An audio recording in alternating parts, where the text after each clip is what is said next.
Hi, I'm Craig Dumont with Dr. Mark Barber, and we are continuing our conversation through the book of Acts, and sometimes it even goes on to other things before that. But anyway, Mark, where are we at today? All right, well, We're making good headway here. well, it depends after, 100 videos or whatever we got, whether you call that headway, but we're going to start reading today in Acts 22 and 10, which is going back a couple verses from last week, and we will now move forward.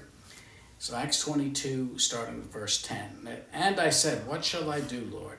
And the Lord said unto me, Arise and go into Damascus, and there shall be told thee of all things which are appointed for thee to do.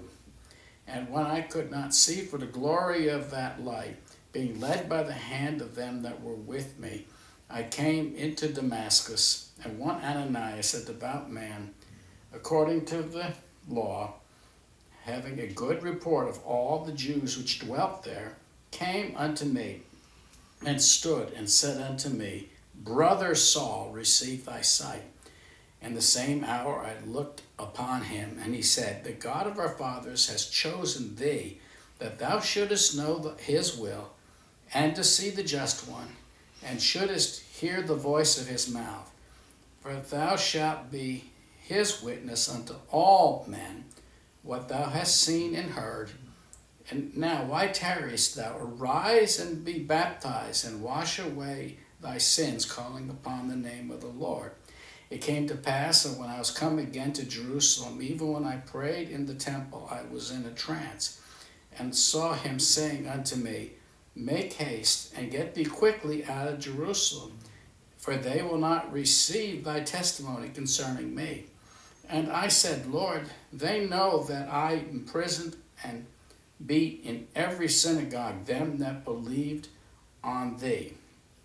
And when the blood of thy martyr Stephen was shed, I also was standing by, and consenting unto his death, and kept the raiment of those that slew him. And he said unto me, Depart, for I will send thee far hence unto the Gentiles. And they gave him audience unto this word, and then lifted up their voice and said, Away with such a fellow from the earth, for it is not fit that he should live. And as they cried out and cast off their clothes, they threw dust in the air. And the chief captains commanded him to be brought into the castle, and that he should be examined by scourging, that he might know wherefore they cried so against him. And as they bound him with thongs, Paul said unto the centurion that stood by, Is it lawful for you to scourge a man that is a Roman and uncondemned? When the centurion heard that, he went and told the chief captain, saying, Take heed what thou doest, for this man is a Roman. And I will stop there for now, because it's an interesting conversation that comes afterwards.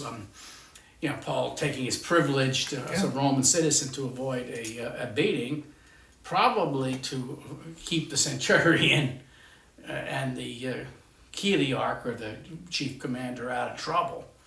Paul had taken plenty of beatings before, and he'd already just been beaten, by the Jews. So, but not to saying to anybody who should want to go get beaten. But let's go back to a little bit. We're talking. He recounts his conversion, and we talked last week that each of the three conversion accounts gives us a little bit more detail, and we put them together, and we talked about the idea is that the people that were with Paul, they saw a light, they heard a sound, but they couldn't make heads nor tails because they were still blinded.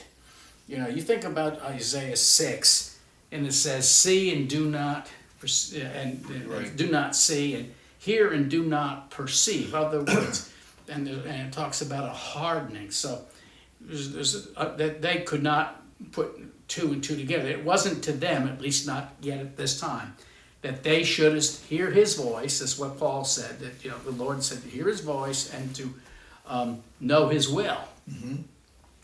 And so obviously there was something strictly to Paul in that revelation that he understood fully. And to the others, they understood that Paul had seen something, and they knew that Paul couldn't see, and he had to be led by the hand. He was Now, whether he was dark blind or light blind, it almost sounds like the scales coming off his eyes. What I said before, that if you looked at it for a physical effect, it would be almost like instant cataracts. You know, how sunlight can cause your lenses all to cloud over, yeah. scale over. Now that would just be a speculation. Yeah. Just know he had to be led by the hand because he could no longer see in this life. But it was granted to him that he would see the Lord, that he would hear the voice of the Just One, and that he would know the will of God. You see, those are the three. And so they lead him to Damascus, and we talked a little bit about that in the last video. And he talked to go to see somebody named Ananias, who he lives on Straight Street. We know the first time that brings it up that Ananias wasn't all that enthusiastic. No, he was walking into what he thought was A trap. Well, What a better yeah, trap! What a someone- better trap to find who the believers are, than to pretend that you're a believer, to infiltrate the believers, so then he would know who to arrest. You know, if everybody was afraid, as soon as they saw Paul, they would be, well, maybe we need to hold things off for a few days, and lest we be persecuted and taken to jail. And Paul says that he led many people to death, but the only one person he mentions here is that he was consenting to the death of Stephen by keeping the cloak. He didn't mention the others. He did mention being in prison and beating, but we need other sources from Paul that there probably were others that. Yeah, he was notorious. So he says he wasted the church of God, and they listened to his conversion. I mean, Mark is so. I mean, so you and I think. We read over this too easy sometimes, but I mean, going back to the original account when it happened, I mean, Ananias is like, I mean, he hears God, right? So you think that would be enough, but he's like, are you sure, God? Are you positive? I mean, this guy is, you really know. We know about this fella Yeah. and why he's come. Yeah. I mean, in other words, there's been a intelligence leak here Yeah. that he's come to do us in. Are you sure? He says, well, go do this because he's a chosen vessel. Yeah. And and here the idea of his being appointed, is brought out again. That he's appointed to a ministry, and you're to do it. He's now on our side, not the Jew side. Hey, Mark, this and before we get too far on here, I just want to put, you and I have talked many times about the importance of baptism. We're going to get there in a minute. Yeah, I was just going to say that's kind of interesting that Paul even reiterates that again in his conversion. But okay, go ahead. Well, the next thing he says, he comes in and Ananias obeys the Lord. Brother Saul, receive your sight. And then he looked up onto Ananias, and then it mentions his sight is restored. And it's very important here. It says to be baptized and wash away your sins. Now that's where we were headed. So let's bring it up. You were anticipating where to go when we talked all throughout the importance of baptism. Yeah. And here, it reinforces the baptism to wash away your sins. Now, Mark, just for a second, I just want to. There's something contemporary. I mean, right now that's happening in the news. We don't need to comment other than just point out how, just to put a little exclamation mark on the baptism at Auburn University. I mean, that's a state university in Alabama. At Auburn University, literally hundreds of college students now are confessing Christ and being baptized. I mean, the big thing is that there's just this way people are being baptized, and just one other thing. I don't know his whole backstory, and I don't know where he is spiritually, but Russell Brand I heard that. just got baptized, and so when we're talking about this, it just brings to my mind that what a spectacular type of event and testimony that must be. Because right now it's like people are looking with shock and awe at this stuff. At least I am. I'm going, wow, what is God doing? But here, let's talk about this aspect: washing away your sin. Yeah. as being one of the things that baptizing does. It's not saying symbolizing that you have already had your sins washed away. It's Ooh, part you're of entering into deep water here. it's so part, to speak. it's part of the process. Now, it shouldn't be controversial. Yes, you're saved by grace through faith. Yeah. And we can quote Paul until we're blue in the face. Yeah. We're saved. But how does the book of Romans begin and end? It says unto the obedience of faith. You see, the faith brings forth obedience. So one of the first acts of obedience upon having faith is that you make public confession at baptism. That it does confess that Christ died and rose again. I mean, baptism is a very rich. It's kind of like the second circumcision. The replacement of circumcision allows women to be, full participants in the kingdom as compared to being just married to, the men, and hoping the men will let you rise on resurrection day, which is what the Jews believed. Well, yeah, but that was a real late development. That you don't find any evidence of that. No, I'm not saying there's no biblical warrant. I'm saying what the Jews believed, and which was a mixture of a lot of things, including some of the Bible. I mean, they certainly love to quote it, whether they meant or understood it. In other words, Paul knew a lot about the Bible. Yeah. But it says that he should learn the will. I mean, all that study Paul had done, at Gamaliel's feet, and whatever he might have learned at Tarsus from the philosophers or whatever, that he should know his will. You think that all the reading, he ought to know what the will of God is, but there's this blindness that sometimes we have just because we affirm that the scriptures are God-breathed. Sometimes we're blind to what the scriptures mean. In other words, well, that's what Paul said, that he persecuted church ignorantly. He didn't. I mean, his eyes weren't opened at that time, right? That's what he says. That's okay. That's Mark. And I promised I wouldn't, but you mentioned something about the washing away of sins. Talk a little bit more about that. all right. Now, modern people take two things they want to downplay. They would say baptism is important. Mm-hmm. They might fight over the mode of baptism, but it's almost like, well, that's not what's important. What's important, the thief on the cross was not baptized. Right. And I know the Catholic doctrine says he was baptized in blood, like the shedding of your blood is going to replace the washing. And and we talk about the exceptions, but the exceptions kind of prove the rule. Now, it doesn't mean that this, who knows what God did in the darkness? Maybe it rained on the poor fella. Yeah. I don't know. Yeah. But here is my feeling on baptism. It says the obedience of faith. That, yes, maybe if you're saved and the opportunity for baptism does not arise because you're impending immediate death, that's one thing.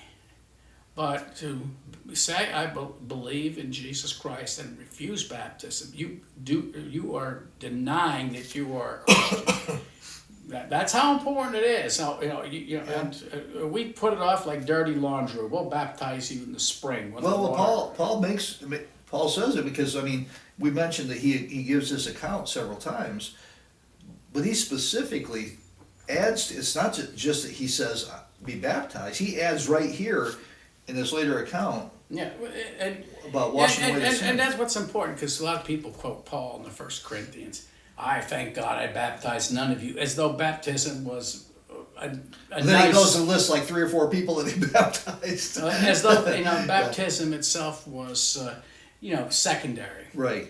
But I think what we have to read is that Jesus himself did not baptize, but his disciples. And Paul's reason for not doing a lot of the baptizing is to show that baptism is from the Lord and it's administered by the church, and you're not baptized in the name of Paul or Apollos or that's it, yes. or Cephas or that you're not becoming a disciple of me. You're becoming a disciple of Jesus Christ. Yeah. And so that's a really good point, because even today we kind of have a different version of that floating around today. I mean, perhaps some people want to be baptized by famous people, but I mean, there's this, I mean, you know, there's a lot of people who think that there's extra significance by going to, you know, being baptized in the Jordan River even, and Well, things like that. Well, you know, the idea that there's a lot of people who say, I baptized so-and-so, in other words, and they became my followers.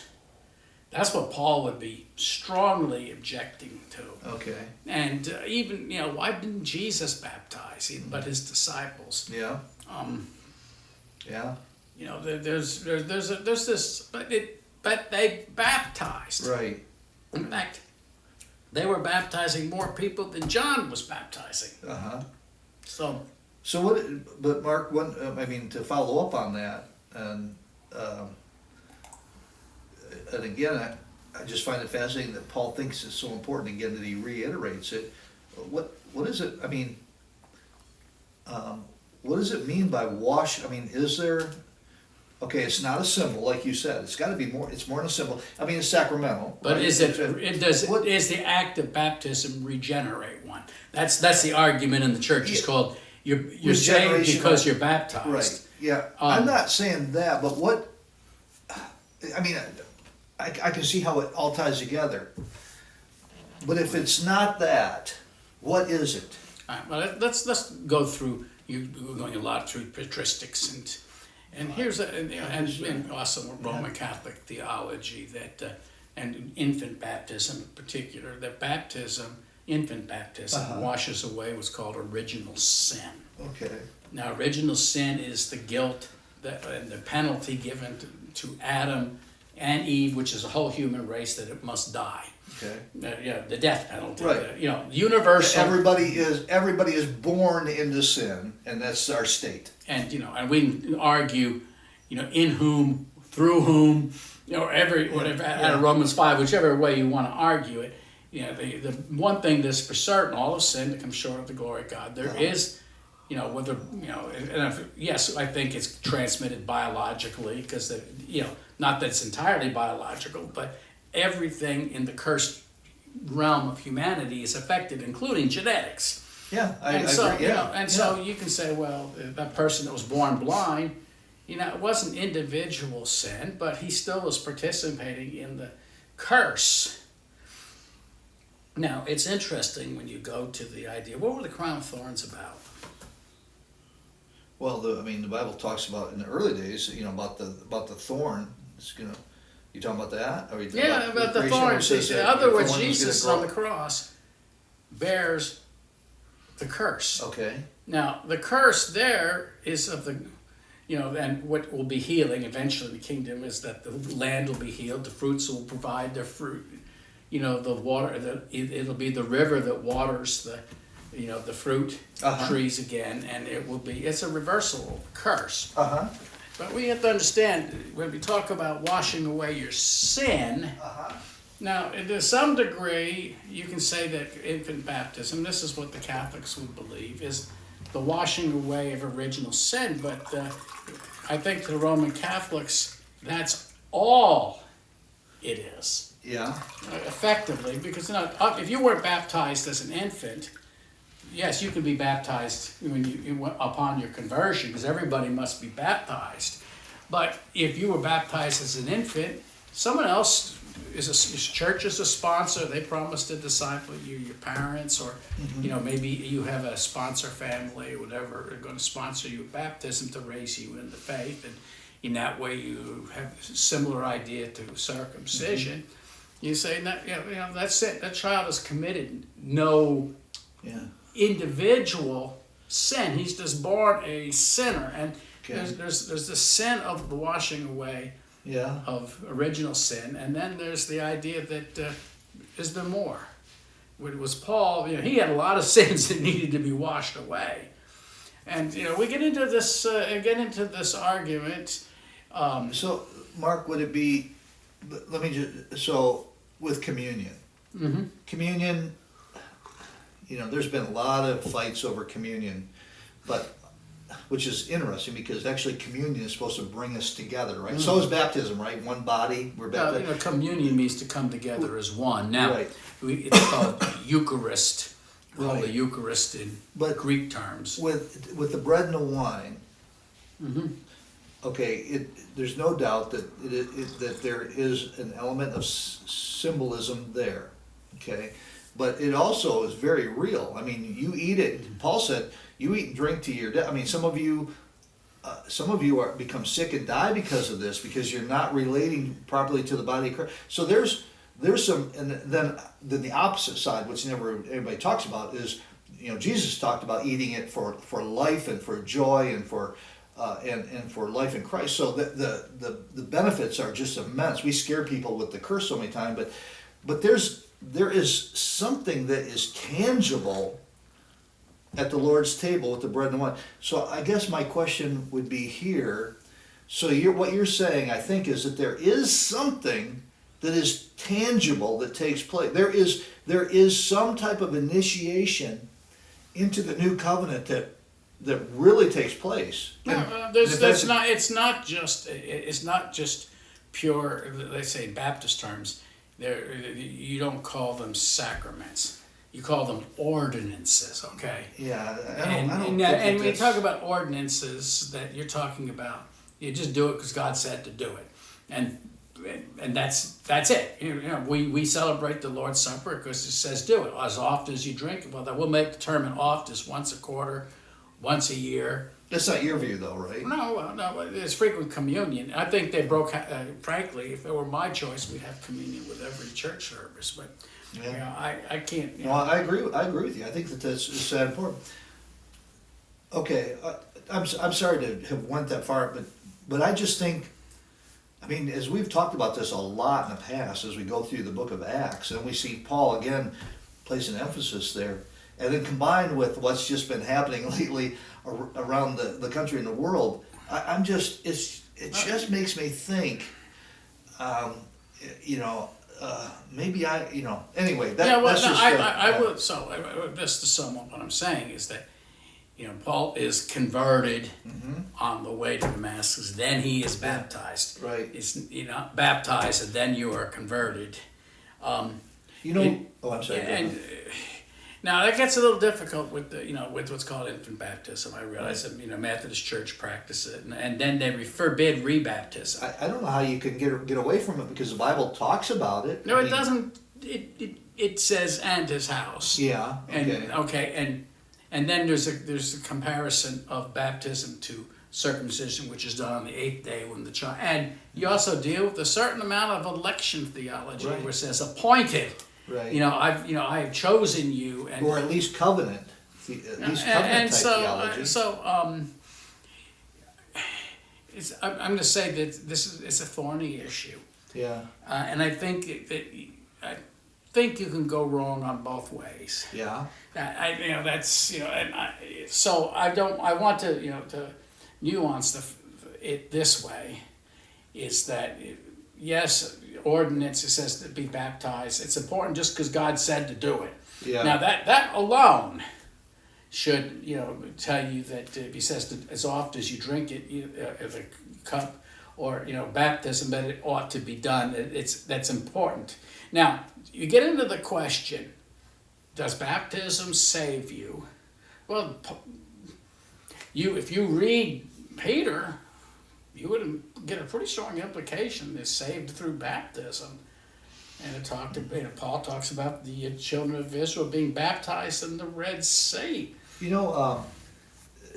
Peter Lightheart makes a very, very good point on baptism. I've got his book. It's really interesting. I wouldn't say I agree with everything, but he says that it is a rite that conveys a legal type of an aspect. So, for instance, you can live together. A man and a woman can live together without being married. But they're not married, right? What makes a marriage is that when you come together, and what before what God today, and witnesses, and what pledge today, your faith. what sexual activity you engaged in before you were married was unlawful and sinful. That when you go through the rite of marriage, it becomes, and you're married, it becomes lawful and productive the day after. So there's something that really does transpire. Well, there's always, even if you go to the act of salvation itself, when you come to faith, there's a time you're an unbeliever, and there's a time you're saved. Okay. And there was a time that Jesus died on the cross. There's in real time that he rose from the dead. You just can't talk about some nebulous Christ event, such as what that Barber would talk about. There may have been a resurrection. I hear that all the time. But that doesn't matter. It's in other words, the biggest thing is a changed life, or and you're now living a different life, and you're inspired as though Jesus died on the cross. So this. So you have to understand that Christ comes into time. He becomes flesh. He lives amongst us. He's rejected. He suffers on the cross. He dies, is buried. He rises the third day. He's coming back. He intercedes for us. He's coming back to judge the quick and the dead. Now these are going to happen because Jesus came into our historical time. Right. Now time is as we understand it, is a fallen construct. Now, obviously... What makes it fallen? Makes it fallen because we are mortal.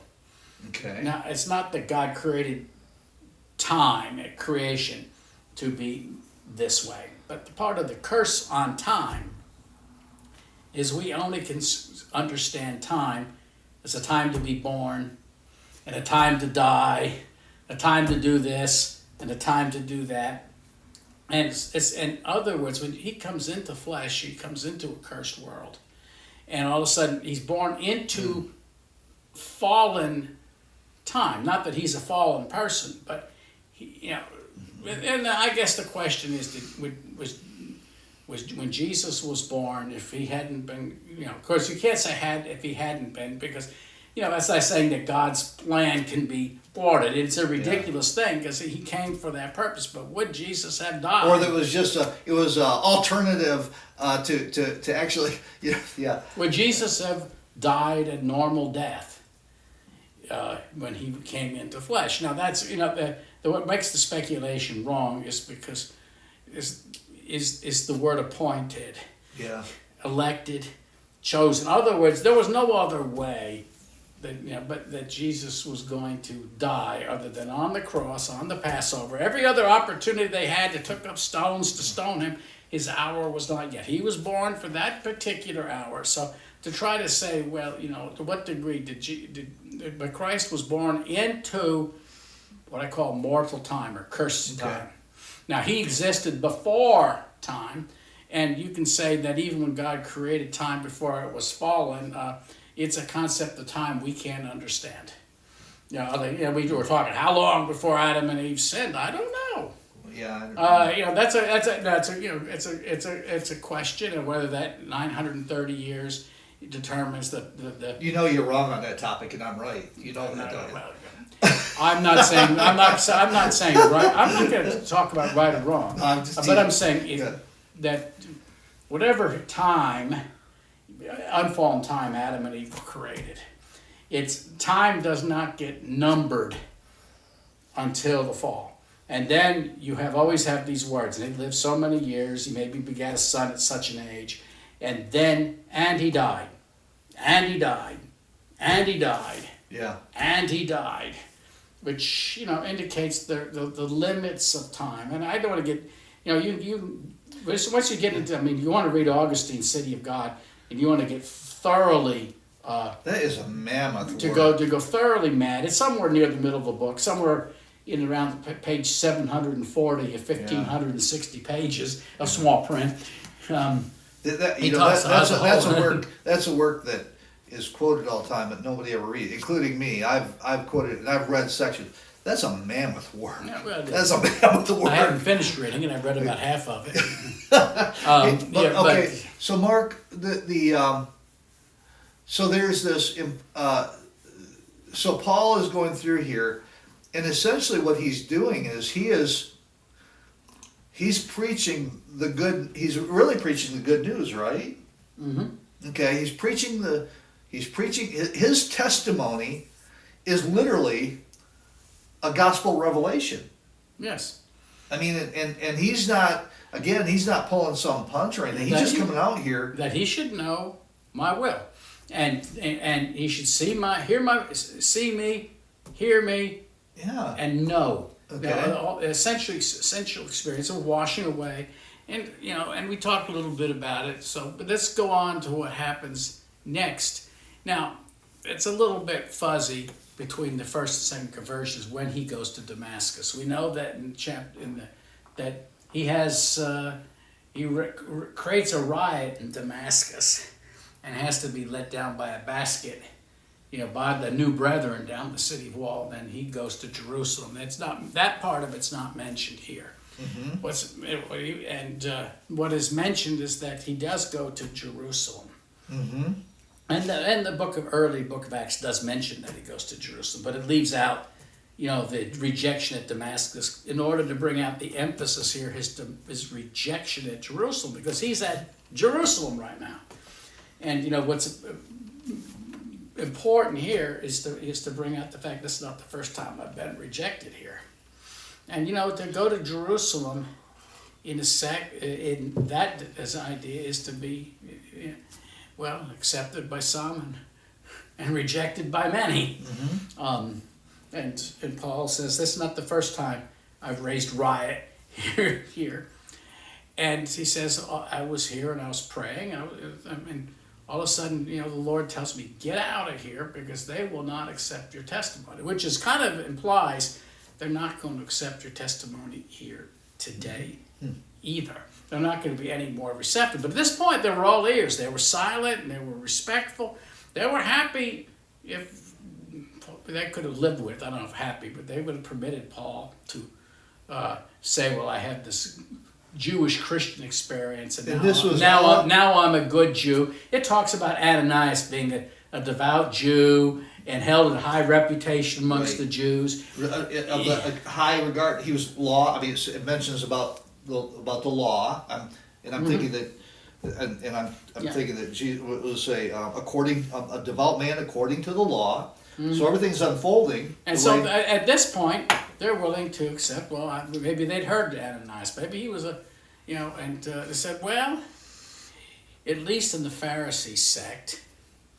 There probably, there was a division in the Pharisees too, but there was at least some Pharisees who were willing to give Paul a hearing. And remember, he is speaking in the Hebrew tongue. You're right. Okay. And so that plays into the next part because the chief captain can't understand the word he's saying, right? Right. Probably not very much anyway. Yeah. Now, some of the soldiers, in order for control, knew just like. Queen Elizabeth knew enough English to command her servants, but she spoke almost exclusively in Latin or French. Oh. And the French was the language of the court, in the English court, all the way up to after the time of James I. So Mark, I guess a question would be, so they're quiet while he's talking about all this. Mm-hmm. What sets them off is I will send you to the Gentiles. Far away to the... So does that mean that they would have been happy with the message, as long as it was theirs? Well, let's put it this way: happy some may have been happy as long as it was exclusive to the Jews. Okay. But remember, before Stephen said nothing about preaching to the Gentiles. Right. Now he does. They did say that they killed the prophets. Well, he does. He's pretty strict, and remember, he's a Hellenistic Jew. Yeah. And not a Pharisee Jew. Right. Okay. And Greek speaking, they were somewhat compromised in the pure eyes of the Pharisees anyway. Yeah. And he got into trouble but he also mentions, that they had mixed their religion with the Remphem, the star god, or whatever it was, and. And were sent to exile for their great sin. So he had plenty and they were gnashing their teeth and they were mad, but it was when I see Jesus standing at the right hand of God. That was the final straw. Yeah. They were rushing him to kill him. But so you Paul gets a little bit farther than that, though. But Paul is now saying, "I'm going to send." And Yahweh would never say, "I'm sending you." to the Gentiles, especially in the light of the fact the Jews had rejected Jesus. Now, the Pharisees and more the Hellenistic Jews did proclaim in the world, the Roman world, they in the synagogues who had God-fearers, and so somebody must have told some Gentiles something about the God of Israel. There's only one true God, and these people were God-fearers, and they were also, you get the Ethiopian eunuch is there, but he buys a scroll of the prophet Isaiah. Yeah. And so, there was some sense that God used the Hellenistic synagogues as a means of let's say, proto-gospel, or so that when Paul would come, the Gentiles would already be, some of the Gentiles would already be clued in onto the God of the Bible. Mm-hmm. And sometimes they weren't, and at Athens he has to take a different tack. He's biblical about quoting the scriptures directly because they didn't, so there's this idea of, knowing your audience. Mm-hmm. Although Paul did preach Jesus in the synagogues of Athens. Right. And a few Jewish women believe, but it was probably one of the least fruit of any, at least directly. Yeah. The least fruit of any of his places that he had. And the rejection was also less, he was humiliated, or tried to humiliate him, but there was no physical punishment for Paul, unlike many other places where he was stoned or beaten or suffered all kinds of violence or threatened with violence. So the thing that sets him off here is and what would set it off the whole riot, because they said he brought Trophimus, a Gentile, into the temple. That was right. And we had heard that he says to the Jews, don't keep the customs anymore, don't circumcise your children, don't teach them Jewish laws and customs. This is the cause of their angst. And so now, as soon as he says that, that's the end of the, just like when he said in Athens to the Gentiles, says, a man by whom, by the resurrection of the dead, that God has appointed him to be the judge of all matters. And that's when they said, we will hear you later on this perhaps. And that was the end of, Paul didn't have to, didn't have any place else to go.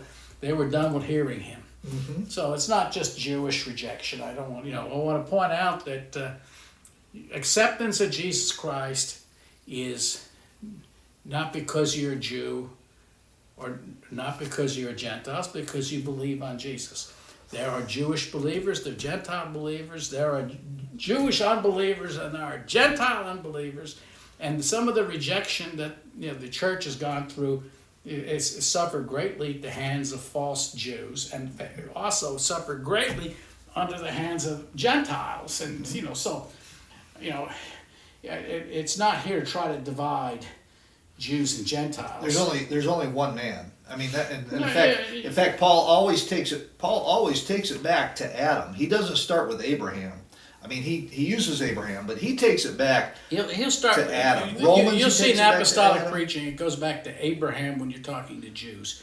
It goes back to creation when you're talking to Gentiles, because the Jews accepted the creation account. It was the special purpose that Abraham had in history. And so it becomes the means of, that's Paul's starting point with the Jews. It's because the Jews accepted God as creator. The Gentiles, for the most part, did not. The closest you came to creation doctrine amongst the Gentiles is the prime unmoved mover. Right.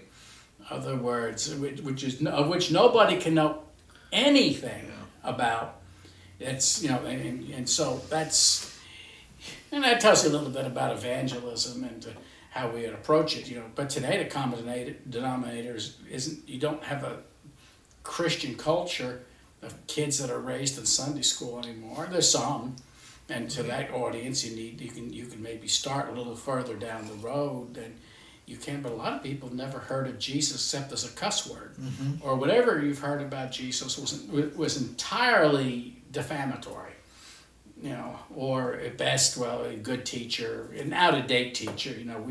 And it was okay back then, but now we've been enlightened. Yeah, today what people think about Jesus is that he was a good man with good teeth. I was reading a commentator the other day was talking about if the way he lived his life was if he had to live in the presence of Jesus or the Buddha, how would they? And I'm thinking, Jesus and the Buddha.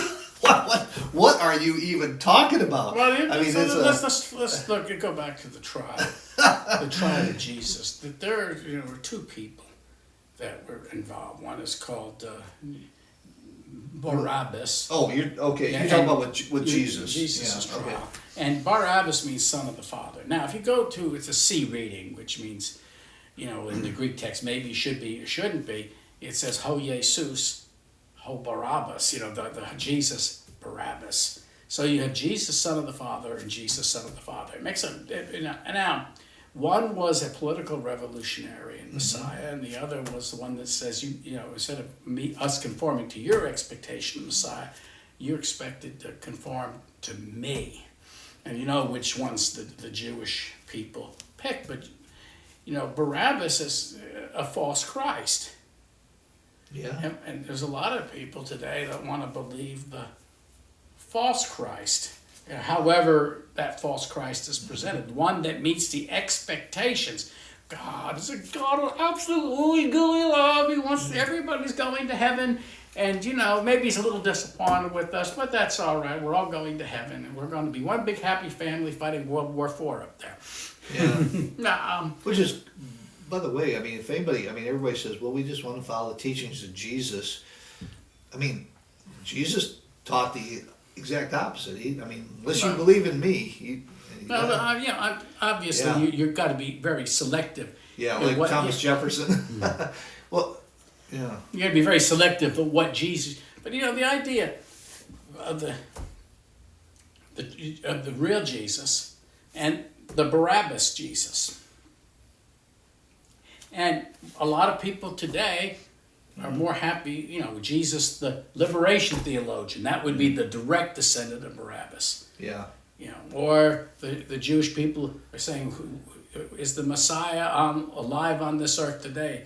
And as people all trying to think maybe I'm the one that's going to be Messiah. What's the Jewish idea of Messiah is going to be, we're going to throw all the Palestinians out, and we're going to establish from the river to the sea a Jewish homeland, even though 3/4 of the Jews are atheists. Yeah. And only a small percentage of the Jews are Christian. And we say from the river to the sea, and then from there they're going to rule the whole earth. Now, in a sense, if you talk about the bankers, through the bankers, they pretty much do rule the whole earth. I'm not saying that'll get you canceled. You're not allowed to say something like that. They're not alone. I'm saying you have a lot of. You got the Vatican Bank, and you've got a lot of people who call themselves Christians, and other people that are involved in the banking unrighteousness, no bounds in the cartel. And I'm not saying the Jewish people didn't suffer greatly during the Holocaust. In fact, they did, and the unfortunate thing is there were a lot of Judases. But by the way, you mentioned, I think last week, this is just another culturally a time thing that I'm just mentioned. It's in the news right now. You mentioned Soros had made a bunch of money by betraying his own people to the Nazis. Mm-hmm. He's back in the news. He's the one that's underwriting all these Palestinian protests against Israel today. Yeah, he's bankrolling them all. Well, look, I'm neutral. Not that I'm not concerned.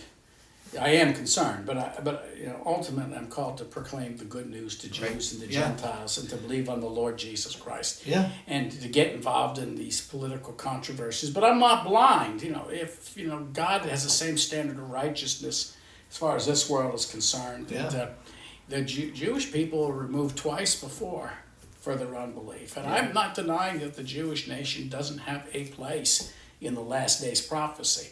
But it may be considerably different than our prejudices about it. Yeah. Now, and I think this is something that Christians should not just simply take for granted, that whatever the Jewish nation does is okay. and just any more than No, it I was agree. back here. Yeah. That this, what the Sadducees and the Pharisees were doing was okay. Well, it's kind of interesting because, you know, the Bible talks about if you love the Lord, if you're following Him, I mean, one of the promises is that you are going to have peace with your neighbors. In other words, your borders are going to be at peace. If And there's you'll have anyone, one law for you and one law for the stranger, Yep. and you'll treat the stranger Yep. as your neighbor. yep, and That's if there is what the law anything that is says. contrary to that, right now. Well, you know, I don't. Yeah. I mourn for all the great suffering that's Oh, come yeah. upon. And just remember, a lot of Christians have died in Gaza too, Oh, man. being bombed, and you know, they have less privilege. Churches So, eradicated. including some that have been around for 1,800 years, have been bombed into oblivion, with the Muslims and whatever. I'm just saying that we need to be very, very careful. God's standard of righteousness is, if anything, the Jewish nation is more accountable for its sin than anybody. Then, of course, the real truth is the Christians are the most culpable.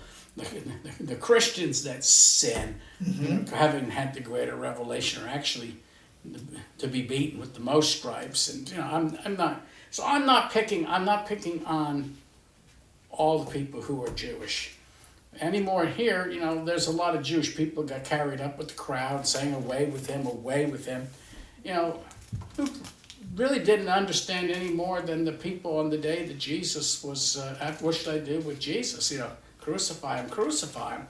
But you know, you see that the crowds are stirred up the same way with Jesus as they are with his followers. Right. If they listen to me, they'll listen to you.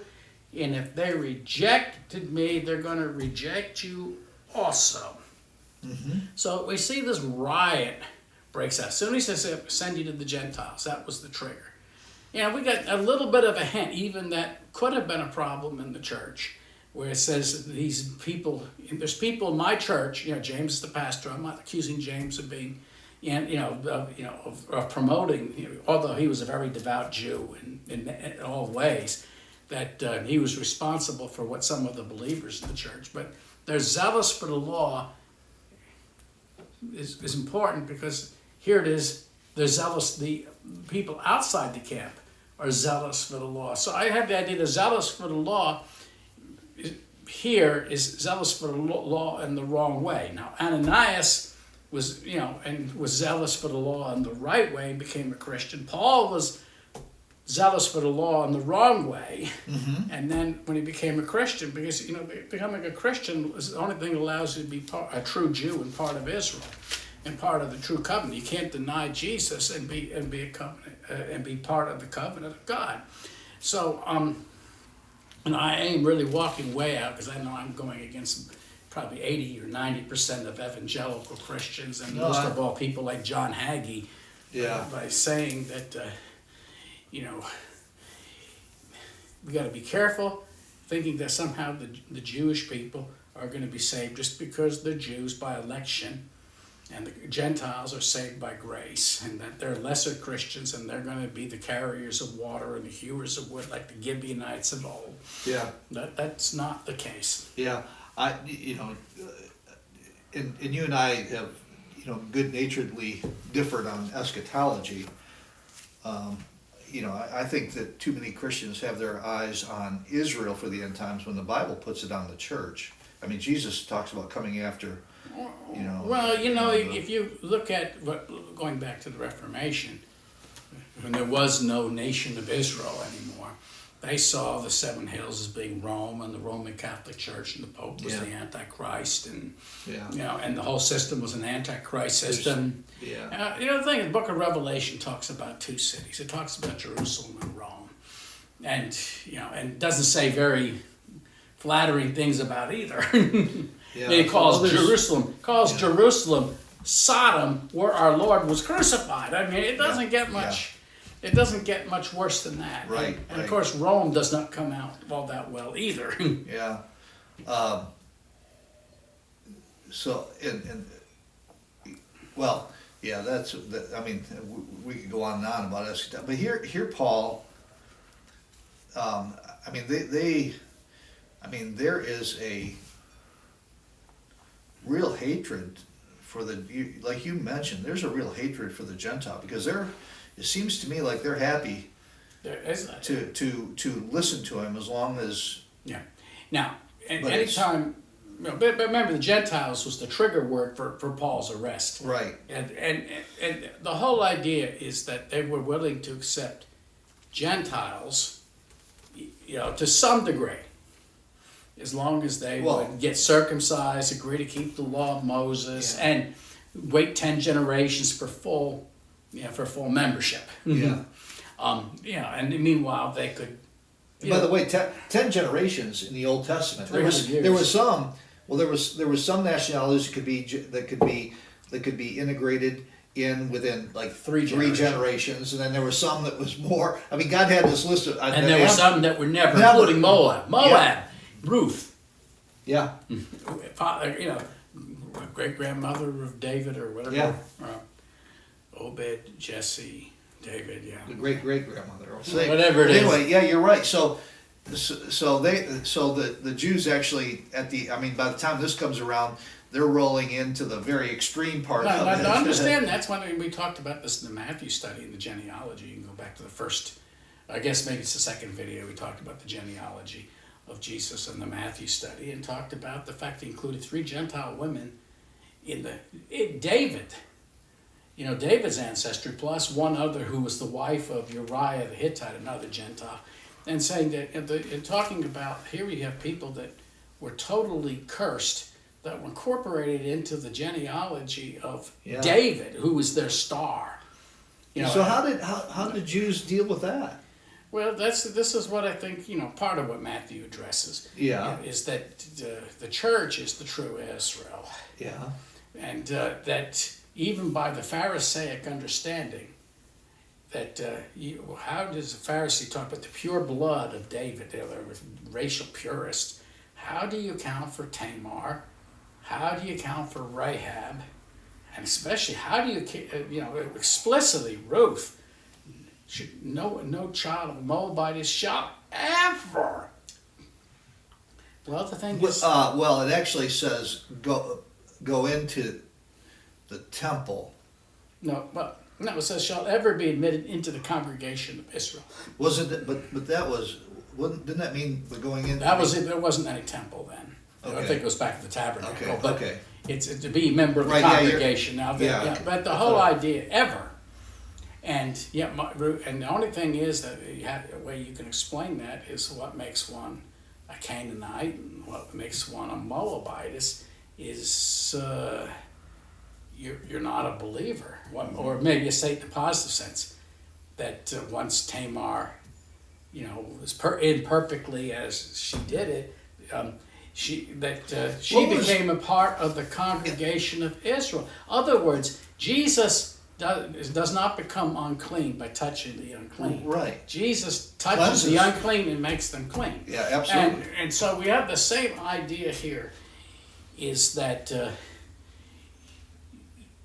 once you become a believer in the Lord of the covenant, the one that spoke to Moses on Mount Sinai and gave the law, the one that spoke with Abraham, Jesus the Son, the angel of the Lord, and you can say, well, is that Father, is that the Son, or the Holy Spirit? And it says, well, it really doesn't matter, because they all are one. I do think that what we see in the Old Testament appearance of Jesus, we see angel of the Lord. We're not talking about an angel, we're talking about the Lord himself in the Old Testament appearance. Because all of a sudden they see the angel of the Lord, Manoah sees it descending, and we're dead, we're doomed, we've seen Yahweh. So, obviously the angel of the Lord, if it was separate, then